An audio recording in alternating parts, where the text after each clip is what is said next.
Saravá o senhor Ogum Beira-Mar, Ogunhê, meu pai. Senhor Ogum Beira-Mar, o que trouxe do mar. Senhor Ogum Beira-Mar, o que trouxe do mar. Quando ele vem beirando a areia, vem trazendo no braço o rosário sagrado da mamãe sereia. Quando ele vem beirando a areia, vem trazendo no braço o rosário sagrado da mamãe sereia.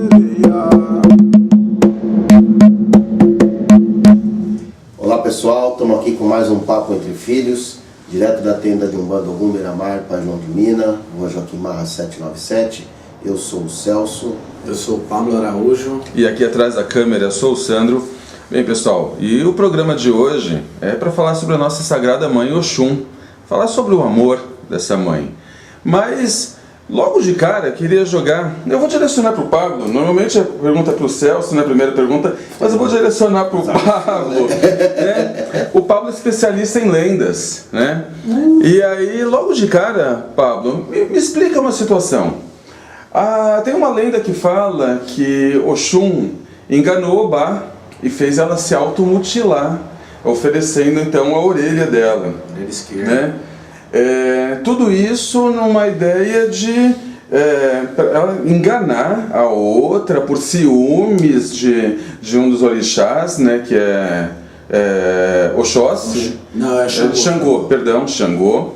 E então lá na Aruanda, então isso é comum, é orixá enganando o orixá, orixá querendo casar com o outro. O que está por trás dessa lenda, na verdade, Pablo? Tomar uma antes. As lendas, eu sou apaixonado por lendas, primeiro porque a lenda é uma forma de você descrever uma tradição de um povo, de uma cultura, e a lenda oculta muito daquilo que simbolicamente um orixá está presente na nossa vida enquanto qualidade de Deus. Essa lenda é uma das melhores que eu gosto muito dela, né? Xangô, ele é casado com a mamãe Oxum, tem como na lenda, né? Vocês entendam, né? Tem como esposa também, esposa, amante, algumas lendas falam, mamãe Inhansã, e temos a mãe Obá também, que é a terceira esposa de Xangô e queria entrar nesse ciclo aí, esse ciclo matrimonial, né?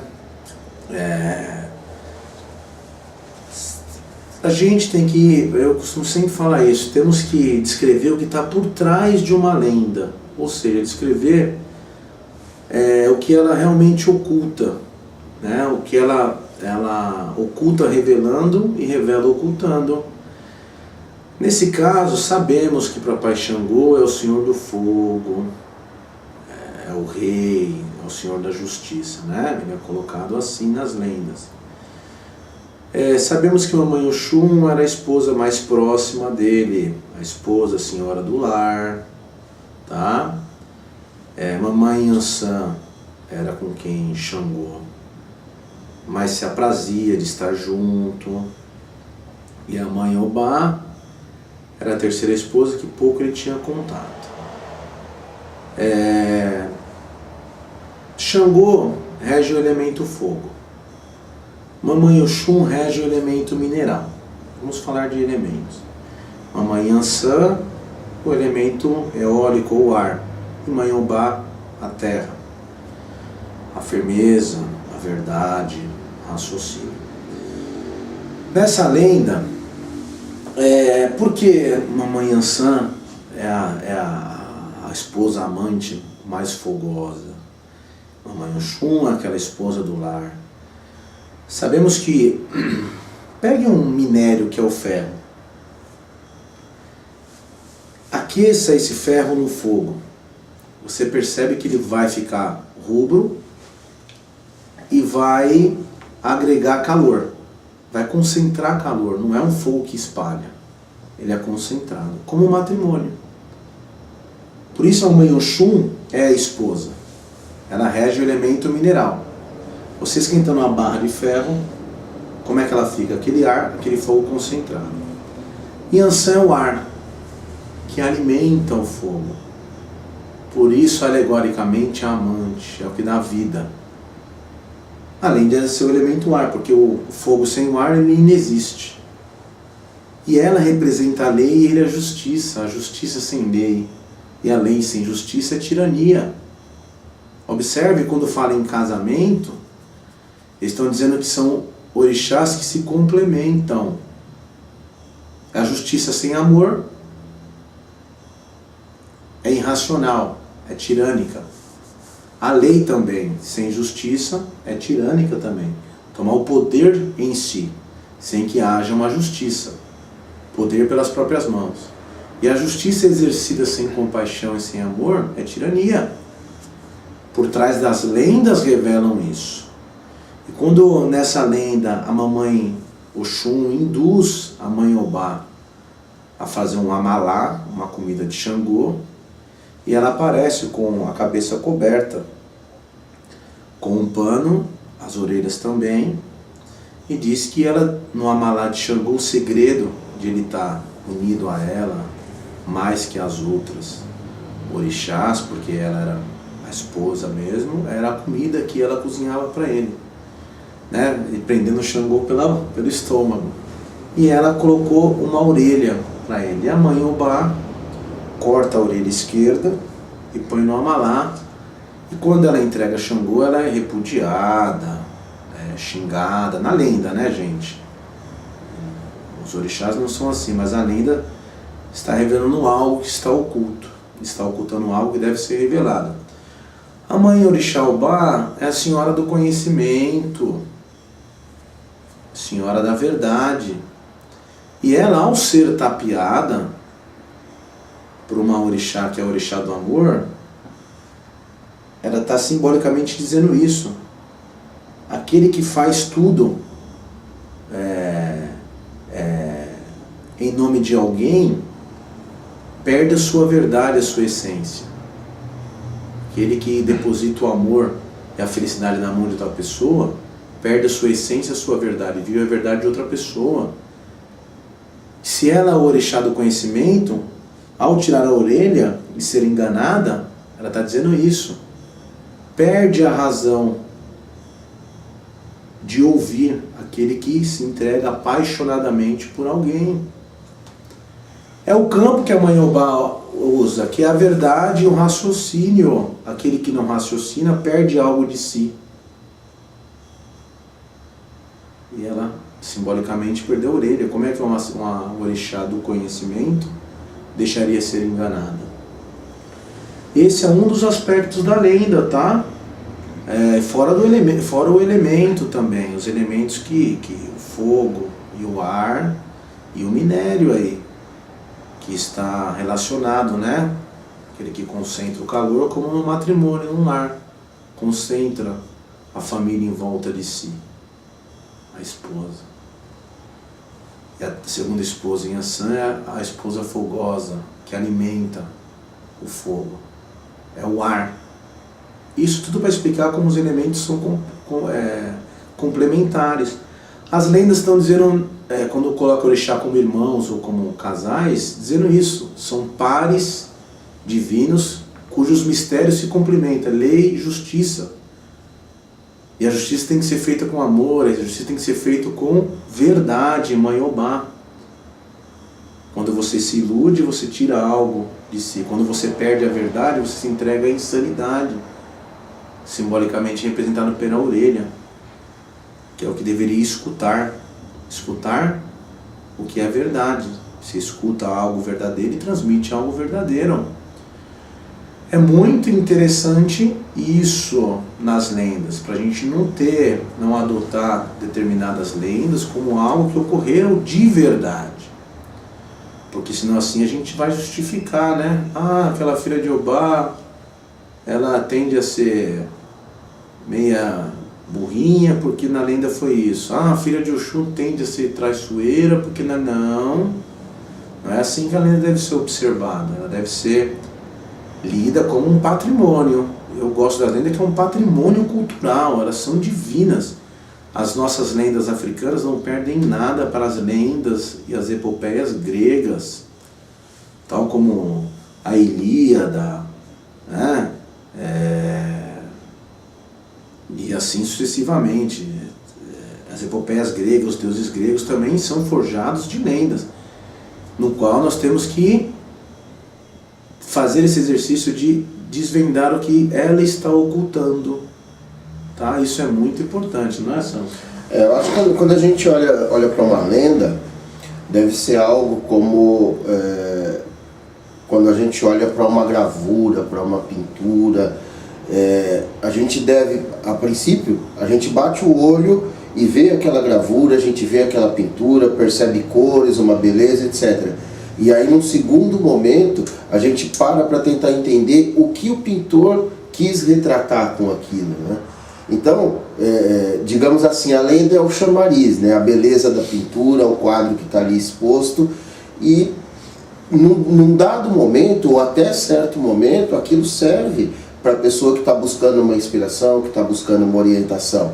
Mas a partir do momento que a pessoa se interessa em se aprofundar, né, em saber o que é aquilo, é quando ela vai atrás de saber o que o pintor quis retratar, né, com aquela pintura. E aí ela vai, como a gente já comentou aqui no outro programa, ela vai além da superfície e vai descobrir o que está lá no fundo, né? Exatamente, e a lenda tem esse sentido de revelar ocultando e ocultar revelando. Por isso que ela é um patrimônio e era o meio e a forma das religiões, dos conhecimentos se propagarem não na África, mas no mundo, tá? Citei a Ilíada aí de Homero, Troia e assim sucessivamente. Você tem epopeias lindas que relatam divindades, relatam histórias humanas, de inveja, de traição. Que não que a divindade seja assim, mas ela lida com questões humanas. E até é colocado assim, né, Paulo, para facilitar o entendimento de nós, humanos, de uma visão nossa humana, né? Quer dizer, é uma coisa que a gente consegue olhar e se identificar e automaticamente identificar o que é aquilo. Mas aí volto a dizer, para entender um pouco melhor você precisa se aprofundar. Exatamente. Né? Porque a gente não pode ver na divindade ou no comportamento da divindade, ou imaginar que o comportamento da divindade seja como o nosso. Quer dizer, então que aqui a gente quebra o pau, então lá na Ruanda eles quebram o pau também. Não, é isso não. Na verdade mostra como se estivessem quebrando o pau para trazer para um meio que a gente entende como é. Exatamente. Mas não é que lá seja assim. Né? E é interessante também frisar também que quando em alguma lenda que vocês veem um aspecto negativo de um orixá, vingativo, né, lendas, por exemplo, que narram uma qualidade de Ogum que corta cabeças, uma qualidade de Yansan que corta cabeças, extremamente violenta, por trás dessa lenda quer dizer que o orixá lida com esses aspectos, mas não que é violento. Ogum é ordem, é lei. Então Ogum, na verdade, não é o senhor da guerra, porque a guerra acontece quando não tem o diálogo. Ogum é diálogo. Agora, quando acontece a guerra, que é a ausência do diálogo, há uma qualidade negativa de Ogum que lida com essa ausência, esgotando essa negatividade. Então, é como o Exu. Exu não é o senhor das ilusões, mas lida com as ilusões nossas. Exu não é nada que falam dele de negativo, né? Ele não é o senhor das ilusões, ele não é o senhor das trapaças, mas lida com as trapaças alheias. Ele não é o senhor do caminho torto, mas lida com os nossos caminhos tortuosos. As divindades têm que ser bem definidas na lenda assim. O Xangô mostrado como machista, como violento, não. Mas Xangô lida, uma qualidade de Xangô lida com os nossos aspectos ausentes em Deus, no qual nos tornamos violento contra a mulher. Ele lida com a violência que é a falta da razão. É simples, a lenda quer dizer isso. quando mostra de forma negativa. Quando mostra de forma positiva é isso mesmo, né? Ogum como ferreiro, agricultor, aquele que semeia a lei, semeia a ordem. Agora, quando mostra algum aspecto negativo, é que o orixá lida não influenciando ou estimulando algo negativo em nós, mas sim nos recolhendo e cerceando o nosso livre-arbítrio e nos punindo para que não hajamos mais negativamente, né?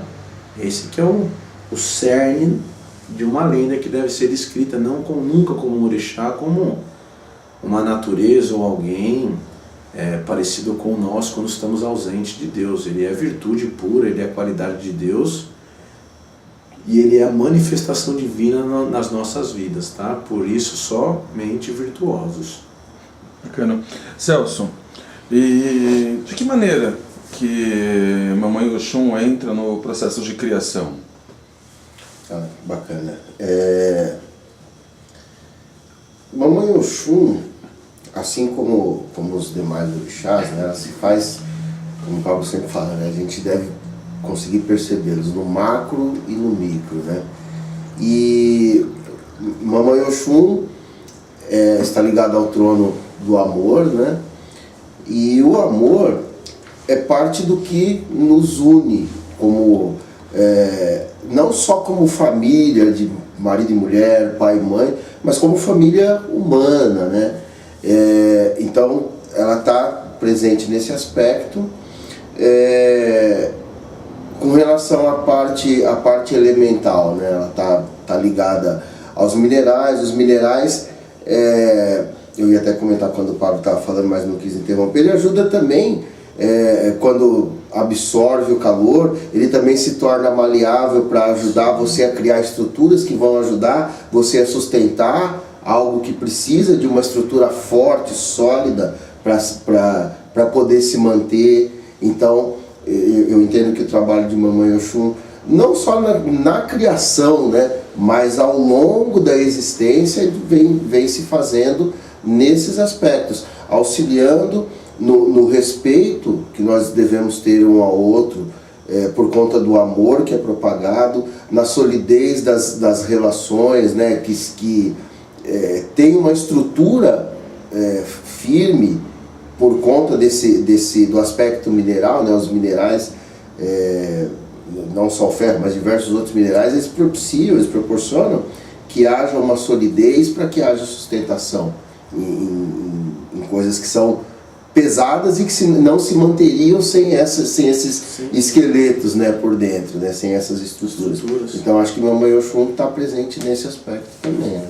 Tá, como o Celso bem narrou, para ser uma divindade de Deus, uma qualidade divina, ela tem que estar presente em tudo e em todos. E os nossos orixás estão presentes em tudo e em todos, enquanto qualidade divina. Desde o macro, a Mamãe Oxum simboliza a união. Se você levar para a física, aí, o que união representa? Agregar, unir. Então, para que algo seja criado, para que o planeta Terra fosse criado e todos os planetas, átomos tiveram que se agregar, se unir. Sem essa condição, essa função da Mamãe Oxum, nada se uniria. Então, para depois eles explodissem, né? Ou o rebento da vida. Tem uma função de um outro orixá aí que está na função do rebento. Né? Se Mãe Iemanjá traz a vida, quando rebenta a hora de nascer, aquela energia concentrada aqui, nasce o choro do neném, aquilo é a energia da Mãe Egunitá. Tem todo um processo, e a Mãe Oxum é os átomos que vão se agregando, se unindo, desde o plano mais sublime da criação até formar a matéria em repouso e descanso. Quer dizer, nós somos formados por átomos. Uma barra de ferro, para você ver elas com diversos átomos agregados até que se forme a matéria. Ela está nisso. E ela está mais aonde? Ela está na união de uma semente e do solo quando é fecundado. Quer dizer, sem a semente na sua mão ela não gera nada. Mas no solo fértil, que é o lugar que ela é fecundada, ela fertiliza. A união de algo diferente. para unir uma terceira forma, o homem e a mulher. Ela está como fator da união do órgão sexual feminino e do masculino. Está no útero, a senhora da concepção, desde a concepção de uma criança, a concepção de uma ideia que ampare a vida, a concepção de uma vacina que ajuda a melhorar a vida, a concepção de uma ideia científica, de um aparelho tecnológico que ajuda a auxiliar a vida, a concepção de um aparelho médico que ajuda o coração a bater melhor, a concepção de uma ideia nova, a concepção de uma vida nova, que são união de ideias. Então ela está em tudo e em todos, desde uma criatura.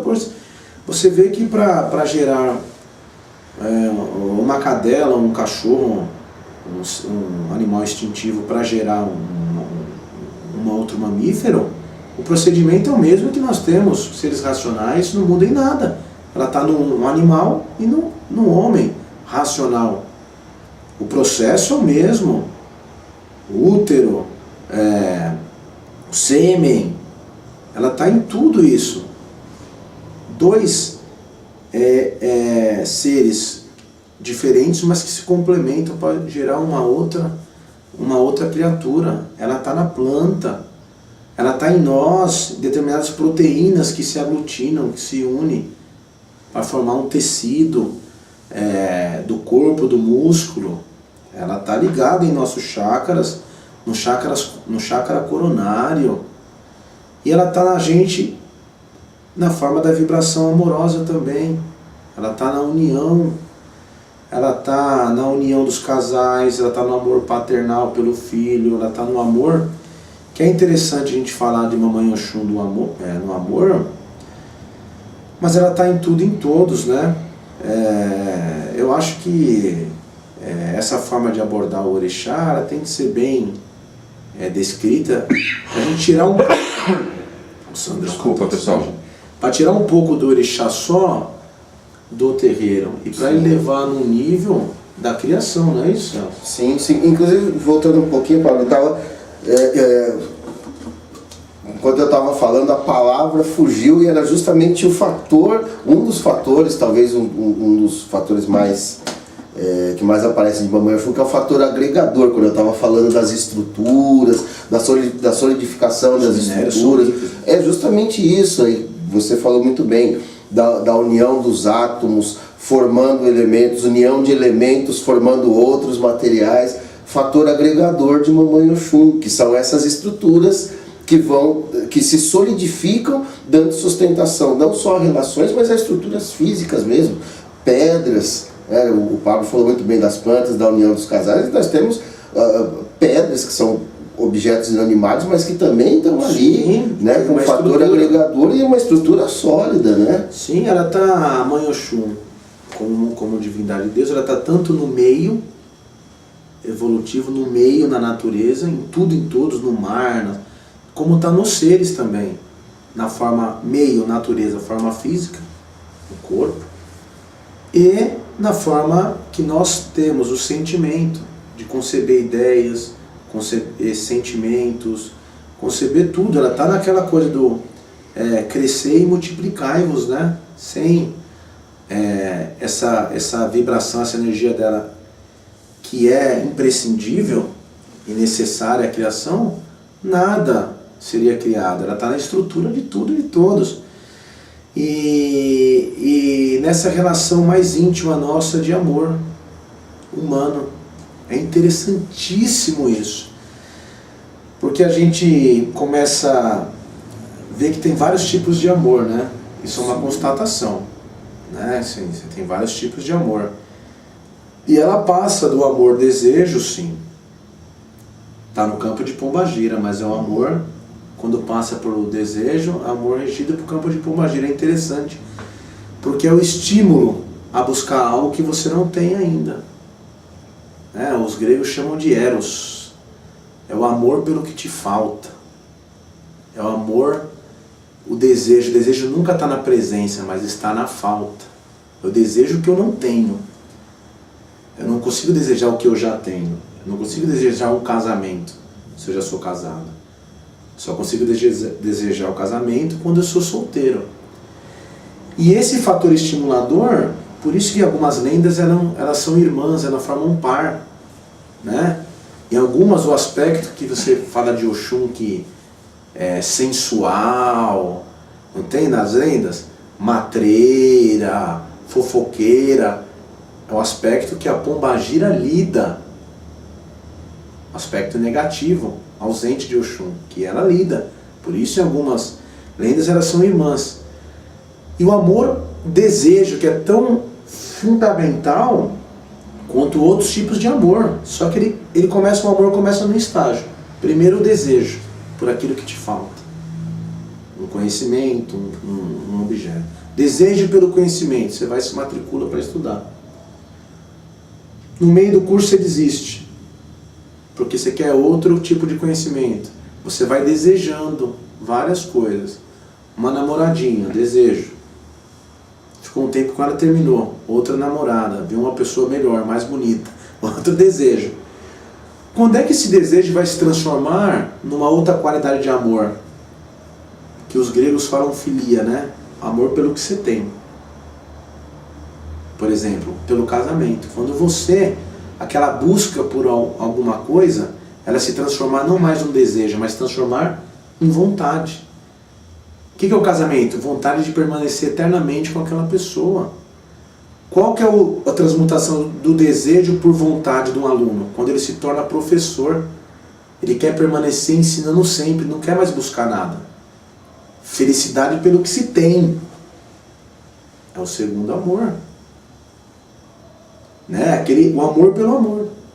O amor do casamento, o amor pelo amor. Você não espera que a companheira tenha um corpo exuberante, que ela ganhe na Mega Sena. Você ama por amar, sem interesse, sem desejo, descomprometidamente. O conhecimento do mestre. Amor pelo conhecimento. Não pensando se ele vai receber algo em troca ou não. Conhecimento pelo conhecimento. Despretensiosamente amar o conhecimento. Já passou de desejo para amor, porque desejo é aquele que busca, não. Ele é feliz com o que ele tem. Amor como a vida se apresenta, que é a estabilidade de um amor. E tem aquele amor que é o mais sublime, que não é o amor por aquilo que você tem. É o amor de Oxalá. O amor pela alegria do outro, que está fora de você. Traduzido como alegria pelo filho. Né? O seu amor que está fora de você é quando você deixa de ser egoísta ao ponto de, se precisar dar a vida pelaquela criança, você dá. É um coração que bate fora de você. É o amor pelo outro, o amor religioso.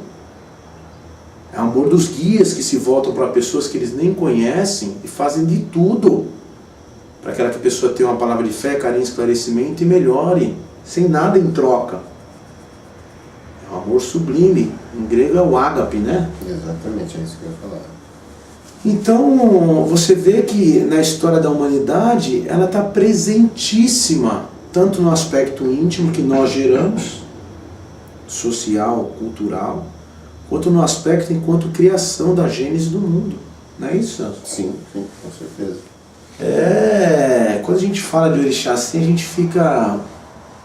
gente fala sempre a mesma coisa quase. A gente conversa aqui fora, mas a gente, cada vez que toca nesse assunto, a gente fica elevado mesmo. Tamanha grandiosidade do orixá perante a existência, né? É impressionante. Tá. Celso, Mamãe Oxum está sentada no trono do amor juntamente com o pai Oxumaré. Qual é a diferença da atuação de cada um deles na vida na nossa vida? Mamãe Oxum, ela é um orixá universal, como a gente já falou aqui de outros orixás universais. A atuação se faz sempre presente, irradiando aquele sentido do trono ao qual ela está ligada, no caso o trono do amor. Então a Mamãe Oxum está constantemente irradiando o amor em todos os seus aspectos, em todas as suas intensidades, para todos os seres, né? E Pai Oxumaré tem ações, ele sendo um orixá cósmico, né, ele tem ações mais específicas. Quando determinado ponto precisa de uma ação específica, ele vai ali e faz aquela atuação específica. Vamos dizer, por exemplo, uma pessoa que ela está se desvirtuando de algum modo no campo do amor. Então, de repente, precisa de uma atuação de Pai Oxumaré para corrigir aquela rota, para que aquela pessoa possa continuar recebendo aquele amor que é irradiado por Mamãe Oxum, sem distorcer, né, a resultante desse amor, né? Por exemplo, uma pessoa, digamos, uma filha de Oxum, ou filho de Oxum, que começa a se tornar muito ciumento, começa a ter um ciúme possessivo, despertado ou desperto, né? Entre aspas, digamos, por esse amor que ela sente. Mas isso está se tornando uma coisa prejudicial a ela. Então, de repente, ela precisa de uma ação que dê uma tolhida nisso e corrija essa rota, para ela voltar a ter o amor que seja uma coisa boa, que seja uma coisa positiva e não que faça mal para ela e para quem está próximo dela. Isso, é perfeito. A colocação do Celso é perfeita. Porque como enquanto casal de orixá, regente de um sentido que é o amor, né, o amor ele não é masculino nem feminino, nem positivo nem negativo, o amor é tudo. É como a gente sempre brinca, né, Celso? Como a Constituição Federal, ela não é homem e mulher. Ela é uma lei que está em tudo e em todos. E tem os seus manifestantes. Então o manifestante do amor é o casal de orixá, seres divinos, Mamãe Oxum e Papai Oxumaré. E é como o Celso falou, Papai Oxumaré a nível macro da criação, ele traz uma função na criação como uma função renovadora e fertilizadora, que é uma das funções dele. Por isso que a gente vê que toda oferenda do Pai Oxumaré vai fruta com semente, sementeira. Nada mais emblemático do que a semente como algo fertilizador, como algo que nasce, como o sêmen, como algo que se transmuta em outra coisa. Interessante que nas lendas africanas, o Pai Oxumaré é filho de Nanã, tem como irmão Omolu, tem como irmão Euá também, e o tempo, né? Ele é a renovação, que só acontece no tempo. Nanã é a era onde tudo isso acontece. Ele é a fertilização de algo que vai se transmutando, né? Ele é filho de Obaluaê, na lenda, com Nanã, o orixá da evolução, que é transmutador. Toda evolução se transmuta. Tanto externamente da gente que nasce, vai começando a envelhecer, vai mudando a nossa forma, como intimamente a gente vai se transmutando de um estágio de pensamento para outro estágio, desconstruindo paradigmas, construindo outra concepção de vida, uma concepção Mamãe Oxum. E o Pai Oxumaré está exatamente nisso, na fertilização de algo. Se Mamãe Oxum atua com fator agregador para unir as coisas, essas coisas têm que ser férteis para gerar uma terceira. Quer dizer, você não gera uma criança sendo o pai infértil ou a mãe infértil. Interessante que a lenda do Pai Oxumaré, uma lenda que a gente gosta de falar, que fala que ele é 6 meses macho e 6 meses fêmea. Ele simbolicamente é a serpente que troca de pele. A renovação. Ele é a serpente que morde a própria cauda. Um início, meio e fim. Uma evolução contínua. Sempre se renovando, simbolicamente. Na lenda contada de Papai Oxumaré, é contada que ele é um orixá 6 meses macho, 6 meses fêmea. Mas o orixá é assim? Não. Qual é o fator que ele porque a fertilidade existe tanto no homem quanto na mulher. Então ele está, enquanto fator genético, o que desenvolve a vida em algo, tanto no homem quanto na mulher. Ele está tanto na semente quanto na terra, que precisa estar fértil também, para que a árvore ou a flor cresça.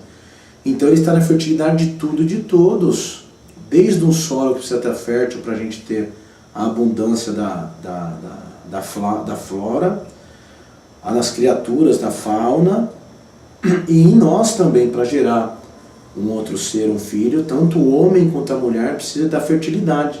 Por isso que na lenda fala que ele é 6 meses macho, 6 meses fêmea.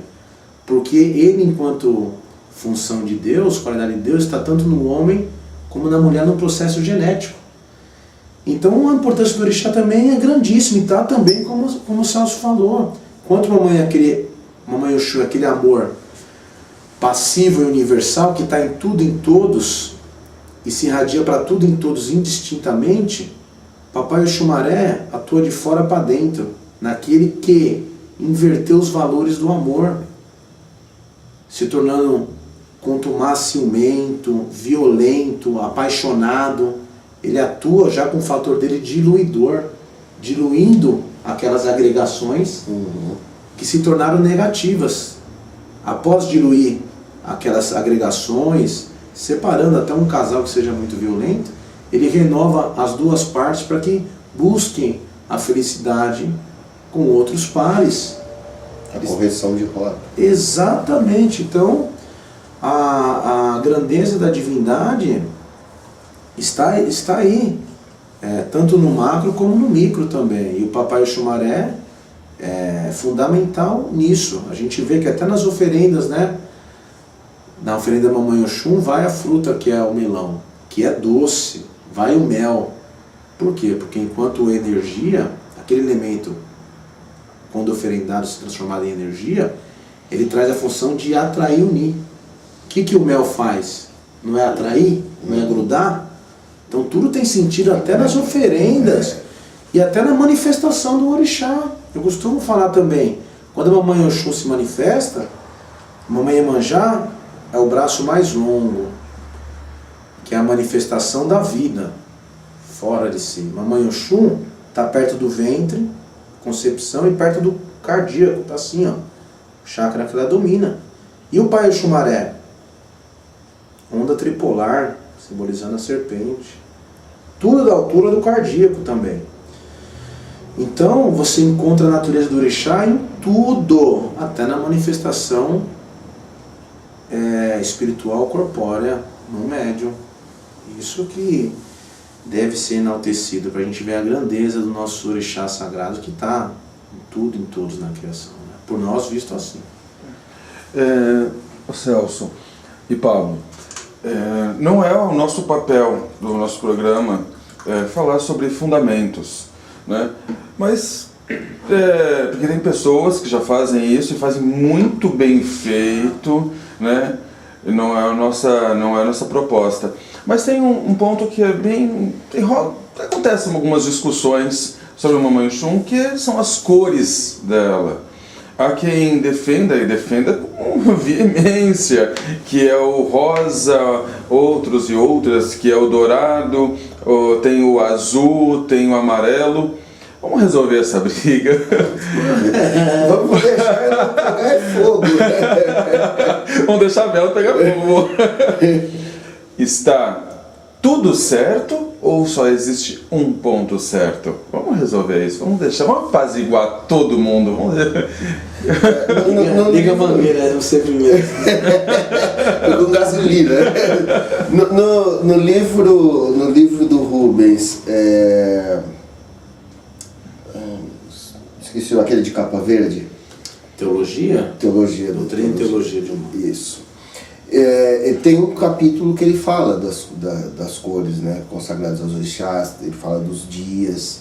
Ele até cita no livro que seria interessante, ou que vai ser interessante, o dia que a gente voltar a cultuar os orixás nos dias que são os dias das vibrações mais intensas dele, como se fazia lá antigamente e tal, mas isso é uma outra história. E aí ele cita assim, o dourado, o azul, o rosa, como cores de Mamãe Oxum, né? Eu vim com essa camisa hoje, que não é bem rosa, é meio salmão, mas eu vim já nessa intenção, porque quando eu vou firmar a vela para Mamãe Oxum, eu gosto de firmar rosa. Eu sei que o Sandro gosta de firmar amarela, né? E, cara, tá tudo certo, eu acho, né? Tá tudo certo. Eu também tenho essa concepção de vela assim, né? A gente sabe que os nossos irmãos do candomblé é cultuado com mais o amarelo. A Umbanda, o azul escuro e o rosa aparecendo agora, né? Mas a gente sabe, como a gente descreve o orixá como uma qualidade de Deus que é imanente, que está em tudo e em todos. Então a Mamãe Oxum na cor rosa, ela está como o amor do encantamento, o amor infantil, o amor paternal. No amarelo, o amor movimentador, o amor no azul, um amor mais fraterno. Assim como o Pai Ogum, na cor azul dele, ele é ordenador. Na cor vermelha, o orixá da demanda. O candomblé é cultuado mais na cor azul. A Umbanda como o orixá da demanda, a cor vermelha dele. Temos que entender, na minha visão, tá? Isso é uma visão particular. Se o orixá está em tudo e está em todos, a Mamãe Oxum está em todas as cores, só com a vibração dela. Vamos dizer que o amor na geração, nos campos de Iemanjá, ele é azul claro. Eu posso pegar, na minha concepção, uma vela azul clara e dizer: ofereço a sagrada Mamãe Oxum da vida. Na falta de uma dessas três cores, eu, na minha concepção, poderia pegar uma cor verde e falar: sagrada Mamãe Oxum do conhecimento. Ela não é a cor verde, mas a vibração dela entrando no conhecimento, ela vai ter uma matiz de cor que não existe em vela. O amor em cada sentimento, a gente sabe que o amor na fé é o amor dourado, a cor dourada, o amor transmutado na fé. O amor na justiça é aquele azul, não é um azul escuro, mas um azul, aquele, parece de fogão, né? Aquele azul. Agora a gente sabe que não dá para fabricar em vela todas as matizes de cores dos orixás. E aí que vem a conversa do orixá intermediário. A Mamãe Oxum do conhecimento tem a vela bicolor, azul e verde. Na Umbanda, verde, Oxóssi é verde, né? No candomblé é azul claro. Verde de Oxóssi e azul. A Mamãe Oxum no campo da fé, a vela branca e azul escuro. Tem as velas bicolor para justificar isso também. Porque qual que é a importância da vela bicolor na Umbanda? Ela está voltada ao orixá, a um orixá que atua no campo do outro, né? A vela verde e branca, o orixá Oxóssi atua no campo da fé. Oxalá, ou orixá Oxalá atua no campo do conhecimento. A gente tem que justificar até o porquê de existir vela bicolor e vela de uma cor só. Então, para a gente, a pergunta é: quem está certo? Todos estão certos. Todos. Por quê? Porque a Mamãe Oxum fala através de todo sentimento. É aquela vela branca que, se você acender com amor, ela foi imantada com aquela vibração do amor. Ai, o amor transmutado numa vela para pedir a cura de um ente querido seu que você está sofrendo, por ver ele sofrendo também. Isso é amor. Mas em qual campo? Da saúde. O amor para que você veja seu filho bem estabilizado, ele passe naquela faculdade. O amor de mãe para que torce para o filho ser bem colocado, pegar o seu caminho. O amor no campo de Oxóssi. Então, na minha opinião, é isso. A vela rosa, a vela amarela, a vela dourada, a vela branca. Se aparecer alguém dizendo: eu acendo vela com meu Oxum, isso não vale vela preta. Vela preta não, aí é da... Exu não quer dividir o mistério dele com ninguém. Ele está em todos os mistérios, mas não quer que os mistérios venham estar nele.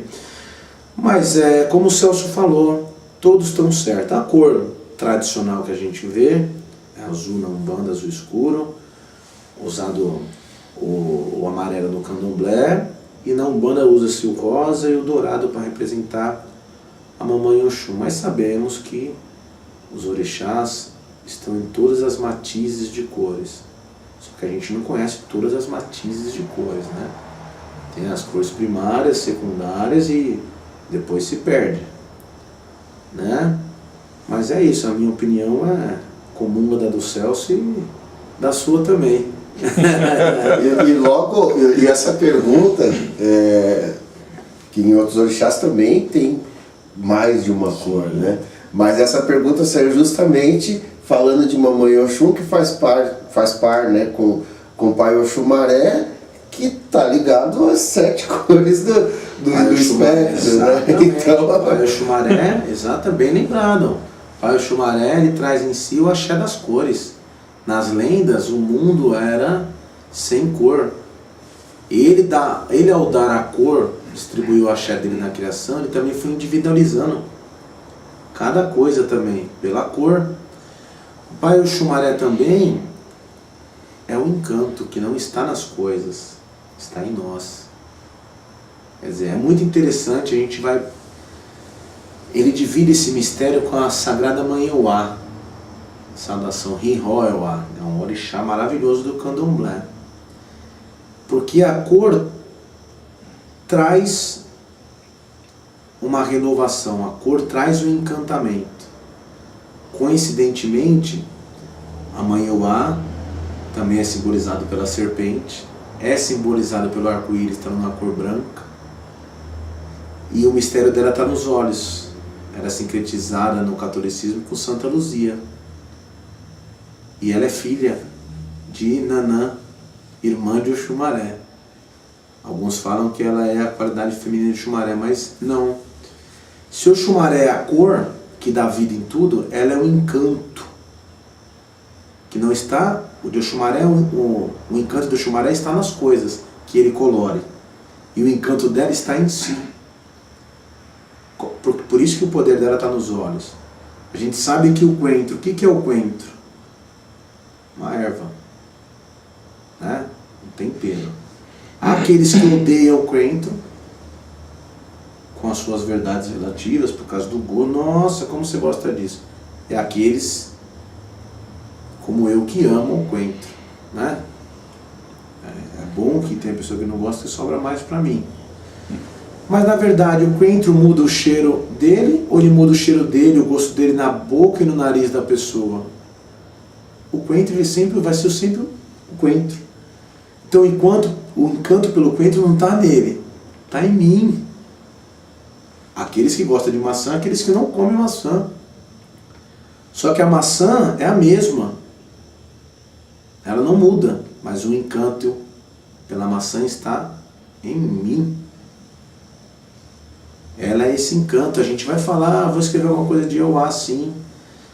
Porque eu tenho um profundo amor e respeito. Já faz um tempo que eu firmo o véu, eu cultuo ela de forma particular em casa.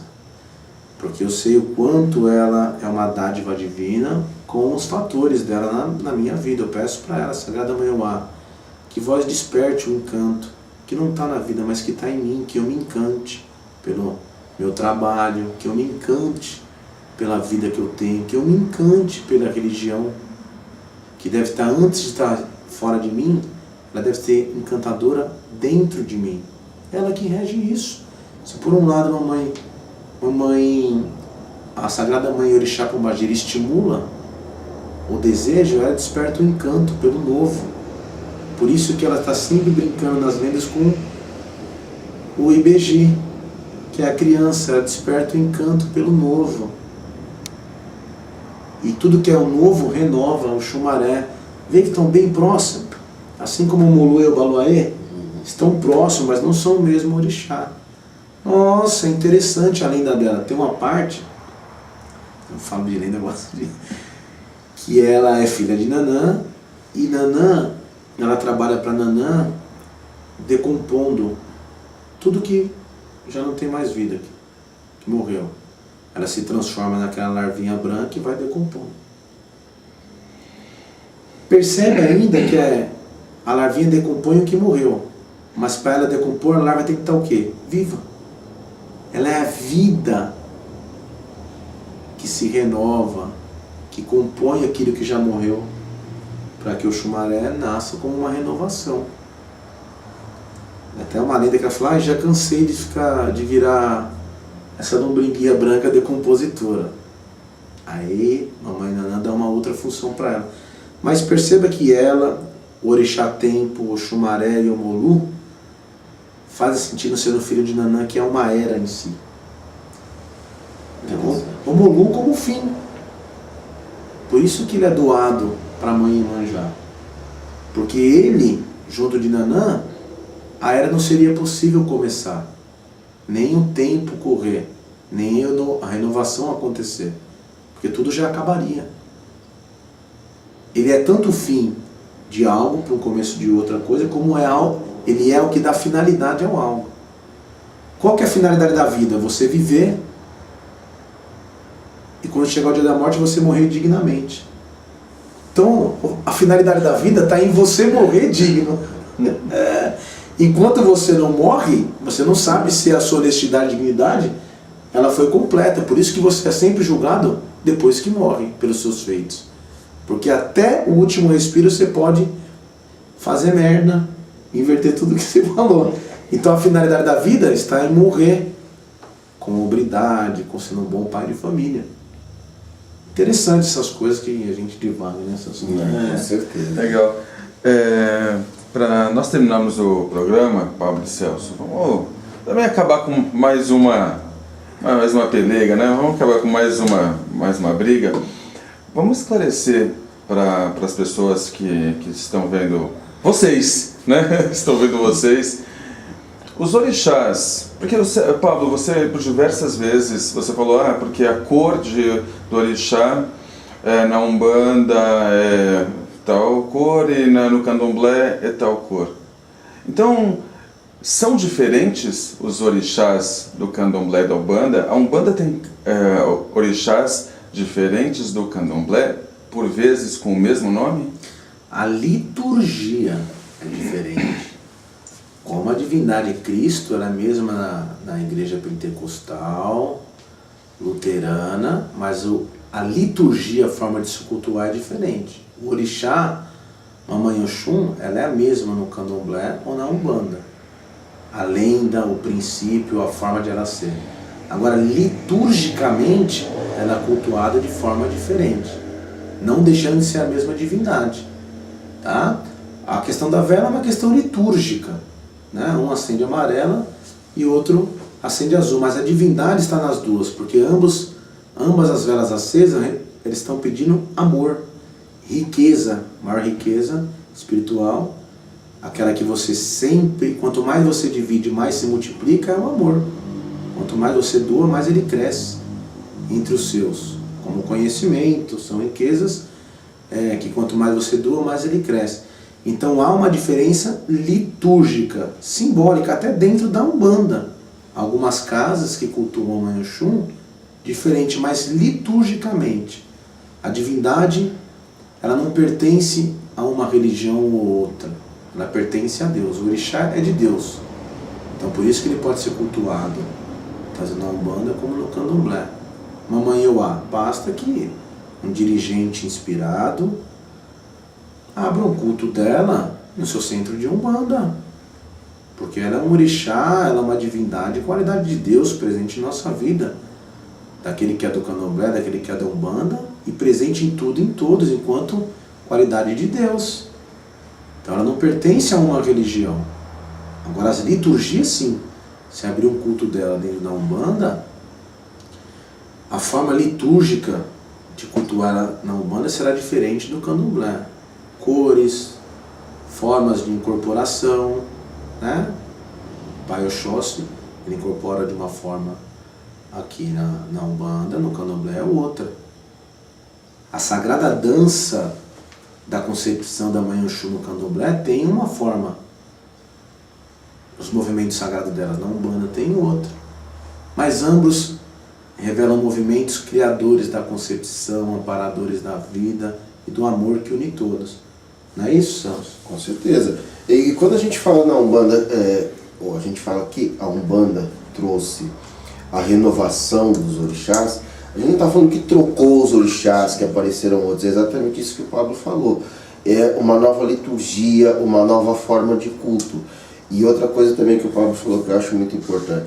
O orixá ele não pertence a Umbanda, ele não pertence ao Candomblé. O orixá é o orixá, e se ele pertence a alguém, ele pertence a Deus. Né? Se ele pertence a Deus, pertence a Deus. Né? E a nós cabe, dentro da nossa fé, prestarmos o culto a Deus e aos orixás, né? De acordo com a fé que a gente tem, com a religião que a gente professa. Pontos, às vezes aqui na casa também, né?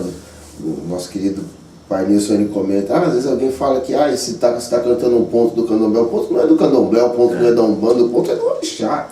Então eu estou cantando esse ponto aqui para louvar e cultuar o orixá, né? Então da mesma forma com relação ao próprio orixá. Não tem uma Oxum da Umbanda, uma Oxum do Candomblé, não tem um Pai Ogum da Umbanda, um Pai Ogum do Candomblé, é o mesmo Pai. O que a Umbanda trouxe foi uma nova forma de cultuar a esses orixás, uma visão, né, uma visão diferente em relação àquele orixá, para que a gente possa entendê-lo, né, com uma outra visão e cultuá-lo de uma outra forma que também é válida, né? Então não são orixás diferentes, não tem essa diferença de o ponto que pode cantar em um não pode cantar em outro. O uso das velas também, como o Pablo falou, está dentro da liturgia. E eu colocaria mais uma pimentinha, que você está falando em apagar o fogo, a minha mangueira só está saindo gasolina. Aumentou, né? Pior que aumentou. Ouro. Eu penso também o seguinte, o Pablo também citou que mesmo dentro da Umbanda, você vai ter casas que de repente vão fazer o culto de uma determinada forma, usar uma determinada cor de vela, e uma outra vai usar uma outra cor.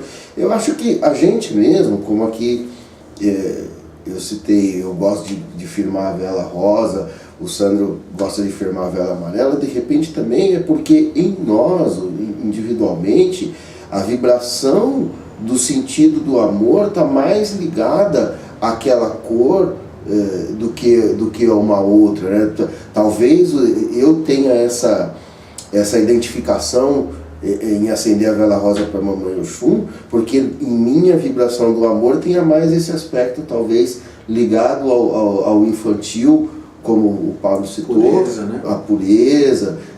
Não quer dizer que eu sou puro não, tá? Estamos falando da vibração de Mamãe Oxum na minha vida, na minha essência. Enquanto o Sandro, de repente, tem isso de um jeito mais movimentador, né? Então, isso também é parte do mistério, né? É interessante, você falou agora cor rosa mais infantil, eu lembrei de um texto que eu vi, uma saudação aos Oguns, e lá descrevia Ogum menino. A gente tem Pombagira menina e o Ogum menino, que é um mistério de Deus que transita entre da juventude para o amadurecimento, que é um campo de Euá também que ela atua, porque era orixá, simbolicamente ela veste rosa e vermelho. Rosa quando ela é a criança virginal, a orixá virginal, e vermelho quando ela se torna mãe, mulher, a juventude para a mulher, os dois aspectos, que aí já mostra o aspecto mais guerreiro dela. Interessante que na lenda também mostra ela no cemitério, filha de Nanamburoque, atuando no elemento terra, como um fator decompositor. Se o pai Oxumaré diluidor, era decompositora de algo que já perdeu o sentido da vida, para que o Oxumaré dilui e renove. É interessantíssimo essas coisas, mas voltando lá, o orixá é um patrimônio de Deus e da humanidade. A forma litúrgica não altera o seu poder, a sua imanência, a sua divindade. Como eu não posso considerar que uma casa não é de candomblé, se ela uma vez por semana, uma vez por mês, incorpora os caboclos de Umbanda para atender o público. Nossa, maravilhoso essas casas. Sabe, caboclo, boiadeiro é coisa meia nossa, né, da Umbanda. Mas não, que coisa nossa, é coisa da espiritualidade de Deus. Se aquele babalorixá, aquela yalorixá do candomblé, aqueles papais, mamães abençoados, traz um compromisso com esse espírito caboclo, desde a infância, e ele escolheu o candomblé como opção religiosa, que cultua a incorporação só dos orixás, das divindades, por que ele não pode separar um dia no mês ou na semana para incorporar seu caboclo e atender a turma e fazer uma festa bonita de caboclo lá? Não só pode, como deve, como acontece também. Como na Umbanda, às vezes, acontece. Aqueles orixás lindos de Umbanda, entre eles tem uma irmã ou irmão que traz um orixá com bastante característica de nação de candomblé. Às vezes sem nunca ter pisado num terreiro de candomblé. E por que ele não pode ser vestido da forma litúrgica do candomblé, estando na Umbanda? A Umbanda não vai deixar de ser Umbanda por causa disso. Nem o candomblé vai deixar de ser candomblé por incorporar um espírito denominado caboclo, ou pombagira, ou exu, ser espiritual falante, né? Que não os orixás. Então a gente tem que se abrir, sim. A gente tem que, mais do que fora, ser ecumênico, fora da nossa tradição, né? Fora que eu digo ser ecumênico com o catolicismo, com o judaísmo, a gente tem que ser ecumênico com a nossa tradição de matriz africana, Umbanda e candomblé, respeitar, amar, e sim numa saída de santo, porque lá você está reverenciando o orixá da forma litúrgica do candomblé. É aqueles papais, mamães e irmãos do candomblé virem até Umbanda reverenciar o orixá da forma litúrgica de Umbanda. É a mesma fonte de poder. E isso daí traz uma força para a religião em comum, respeito mútuo, ninguém querendo ser dono de nada. Quem é pai da Umbanda é os guias protetores. Quem é o pai do candomblé são os orixás, lá manifestado, né? E devemos sim amar todos, não temos distinção. E fomentar, estimular essa união, essa compreensão de todos, né? Como eu falei de Oá, a gente sabe que é um orixá cultuado no candomblé, pouco cultuado. É um orixá cuja tradição se perdeu, mas tem aqueles que cultuam a mãe Oá. Por que eu vou ser impedido de cultuar ela na Umbanda? Se ela despertou esse amor em mim, eu já cultuo lá no meu altar. Já cultuo. Mas a gente sabe que tem algumas tradições que fala que ela só incorpora em mulher, não incorpora em homem. Como a gente tem alguns paradigmas na Umbanda que falam que pombagira só incorpora mulher e não incorpora em homem. E paradigma nasceu para ser quebrado. Como a verdade nasceu para ser destruída através dos tempos. O tempo, ninguém perdura no tempo. Porque a verdade que não perdura no tempo, a gente começa a ver que ela é uma verdade não absoluta, mas relativa. A verdade absoluta é que Mamãe Oxum é o amor. É a riqueza do amor, é a prosperidade. E a verdade relativa é a forma litúrgica de cultuar ela. E isso não deve ser forma de a gente se violentar ou de achar que é dono da verdade, não é? Com certeza. E no final das contas, ou no começo, né, vem tudo de Deus, né? Tudo brota de Deus. E agora me vem à mente uma inspiração que eu tive esses dias. A gente está falando de Mamãe Oxum, do trono do amor, né? Que o amor brota de Deus como a água de uma cachoeira e que vem correndo depois por um leito como se fosse um rio caudaloso, banhando a todos os seus filhos, né? E assim com todos os outros sentidos, né? Tudo aquilo que foi criado pelo nosso Pai. E no caso, nós estamos falando aqui do trono do amor, ao qual está ligado Mamãe Oxum, que direciona esse amor para todos nós, para toda a criação divina, né? E provém tudo de Deus.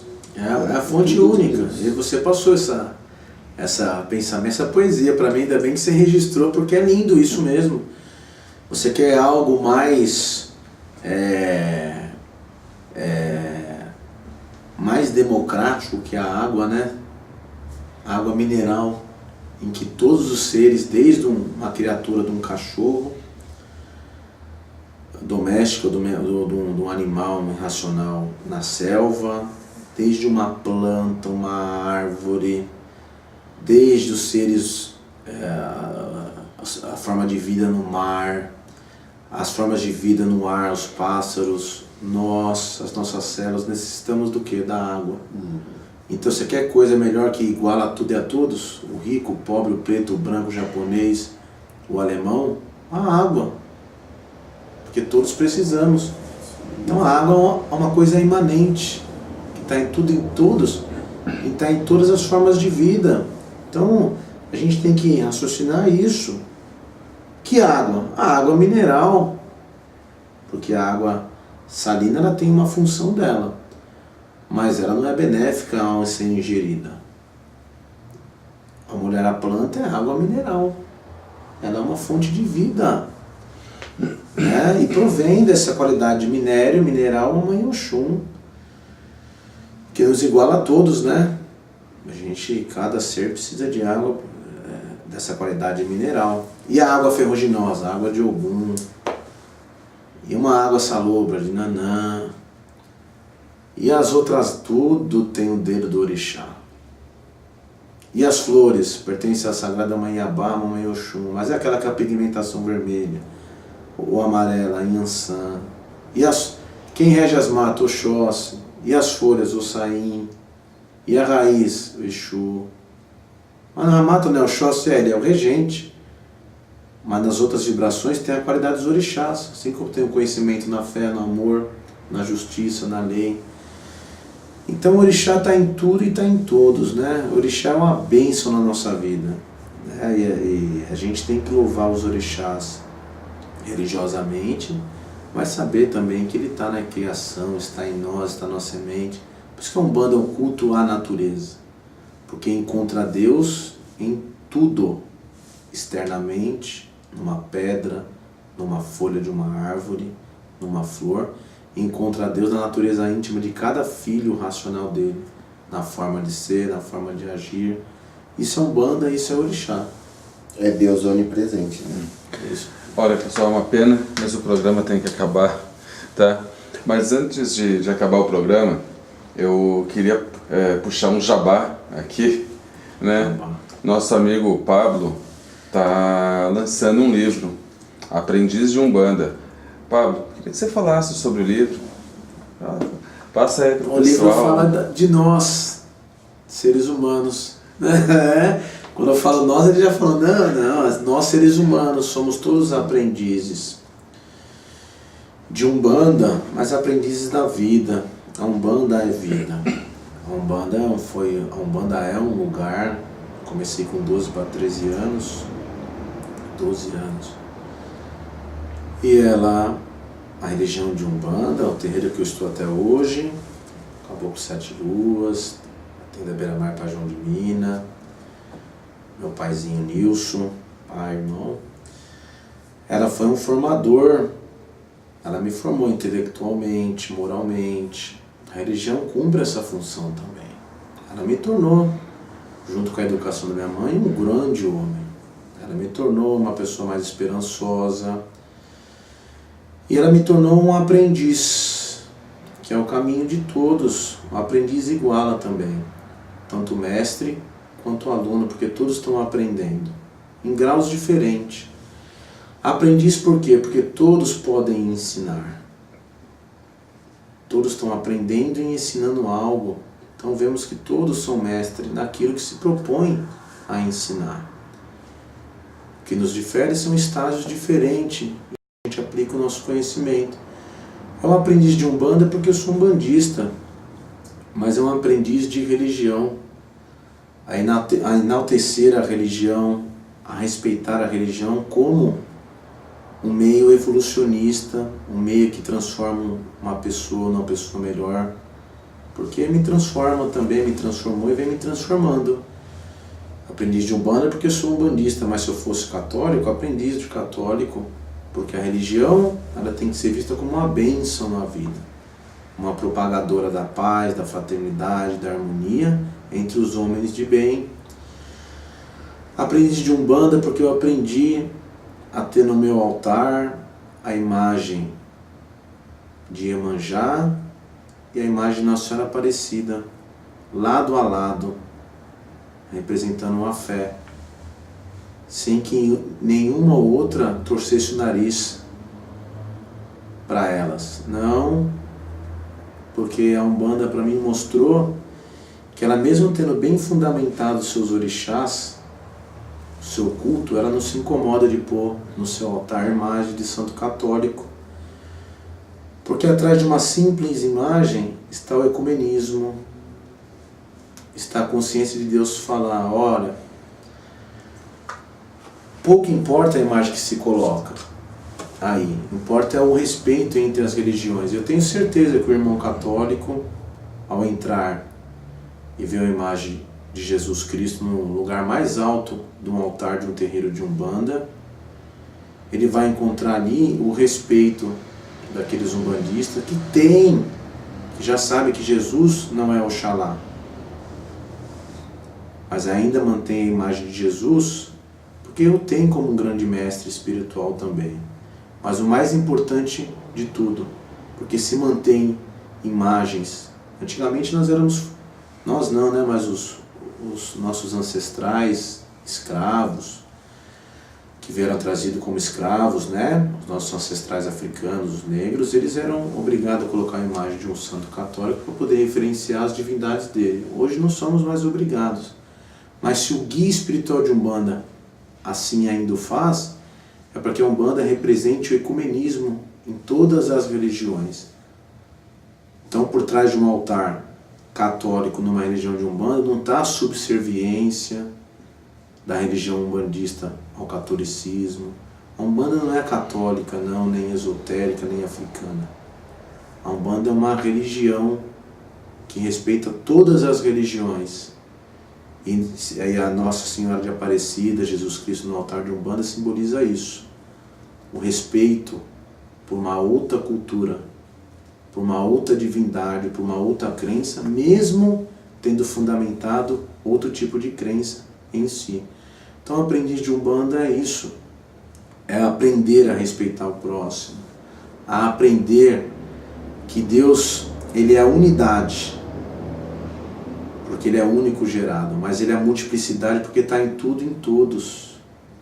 Então, se Ele é múltiplo, porque como é que eu tenho uma religião que só se volta a uma parte da sociedade? Então, a Umbanda é isso, ela não limita o seu sacerdote. Ela dá poder pleno a ele, seja ele negro, branco, homem, mulher, homossexual ou deficiente físico. O mais alto grau de uma religião é o sacerdote. E a Umbanda não limita aqueles que trazem em si essa missão para exercer o seu sacerdócio. Aqui vemos pessoas como seres humanos e pessoas. Aqui enxergamos a alma, não o físico. Aqui enxergamos o sentimento de amor, não a forma de amar. Seja ela entre homem e mulher, entre mulher e homem, ou entre homem e homem e mulher. Então, somos aprendizes. O livro fala muito disso. Somos eternos aprendizes. E eu venho aprendendo muito mais com meu irmão Celso, com meu irmão Sandro, que com certeza me ajudou e me ajuda a cada dia a ser uma pessoa que pense e reflita melhor. E ninguém faz nada sozinho. A gente faz um necessitando um do outro. Aquele que pensa que faz algo sozinho é um vaidoso, que ainda está distante da verdadeira lição que a religião tem a propor. Humildade, simplicidade, fraternidade e irmandade, tá bom? Esse é o jabá do livro, tá? Acho que no começo de agosto eu já vou disponibilizar o link através da página Papo Entre Filhos para efetuar a compra. É um livro que que toda a renda dele vai ser revertida para a nossa casa aqui, que nos ampara, que nos sustenta, e muitos outros, né? A gente sabe que hoje uma casa de Umbanda tem um custo alto, um templo religioso. Quanto maior for, ele tem um custo alto. E a gente aprendeu com os guias, com os nossos irmãos mais velhos, com o nosso pai, e estamos repassando isso em forma de conhecimento para atingir tudo e todos, e a renda é para casa, tá? Mas é o mais importante que esse conhecimento seja expandido, que a gente tenha a nossa Umbanda realmente no lugar que ela merece, e acima da Umbanda, que nós temos orixás que estão no Candomblé, na Umbanda, em tudo, no verdadeiro lugar que eles merecem, né? Acho que é isso aí. Tá bom. Olha, quero desejar para todos dias maravilhosos, semanas maravilhosas, tá? Queria deixar aqui registrado que eu sou o maior privilegiado aqui, porque eu aprendo com duas fontes maravilhosas, que é o Pablo e o Celso. Então, um abraço fraterno para todos e um grande axé, e que o amor de Mamãe Oxum esteja presente na vida de todos vocês. Bom, pessoal, quando eu entendo assim, quando o Pablo fala, quando o Sandro fala que estão aprendendo, na verdade nós todos estamos aprendendo aqui com as inspirações divinas, né? Que a gente aqui, um está ensinando alguma coisa para o outro, então a gente está todo mundo aprendendo junto, né? Mas, brincadeira à parte, eu também sou privilegiado, aprendo muito aqui com o que a gente faz, com a experiência e todo o conhecimento que o Pablo vem acumulando também, a gente vem bebendo dessa fonte, é muito bacana. E a Umbanda se trouxe para o Pablo hoje poder realizar esse livro, compartilhando conhecimento que ele foi adquirindo nos trabalhos, nos cursos e com os guias. Para mim, uma das coisas que ela trouxe foi a possibilidade de estar aqui sentado do lado desse irmão maravilhoso. Isso foi a melhor parte, né? Que ela proporcionou. A gente sempre conversa e fala, olha, por trás de todos os vídeos, de tudo, traz um sentido primordial que movimenta a gente. É o amor que a gente sente um pelo outro, né? Essa é uma verdade, e que fique registrado também que um grande mestre nesse meu caminho espiritual também, além do meu dirigente espiritual, meu pai, meu irmão Nilson Alexandre Correia, foi o pai Rubens Saraceni, né? Não só meu mestre, né? Ele é mestre de mestre, pai de pais, se a gente pode falar de orixá nesse nível que a gente fala, desde o macro até o micro, foi porque ele se dedicou a dar vazão à sua mediunidade como um escriba, como psicógrafo, e ele se dedicou às forças espirituais dele, aos guias dele, Preto Velho, Caboclo, que trouxeram essa imagem dos orixás, essa mensagem, esse conhecimento dos orixás, e que os orixás trouxeram dos orixás trouxeram dos orixás, e tudo vem de Deus. Então a gente tem que honrar e reverenciar aqueles que nos honraram com conhecimento, com dedicação. A gente sempre fala isso. Só vai ser bom pai aquele que aprende a ser um bom filho, que honra o seu pai e que é eternamente grato. E eu sou eternamente grato ao Rubens Saraceni, em memória, que está lá nos auxiliando a todos. E ao Nilson Alexandre Correia, que é nosso dirigente, nosso pai em comum, também grande formador de opinião minha, teve uma grande parte de formação moral que eu tive, quanto pai, dirigente espiritual, né?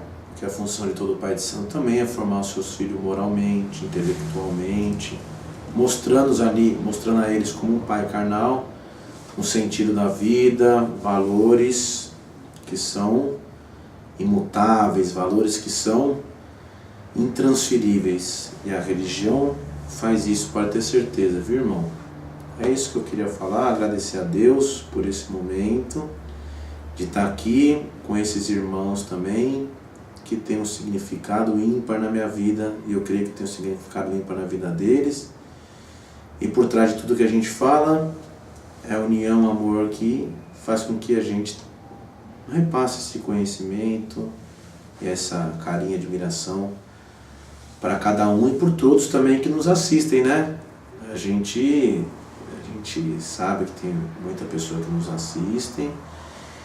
E leve isso que a gente está falando para os seus terreiros, para os seus amigos. Ajudem a compartilhar, divulgar essa Umbanda da humildade, da simplicidade, da fraternidade, da irmandade. Porque, enfim, a religião é isso. O que está por trás de um conhecimento é a fraternidade, a irmandade, a humildade, a união.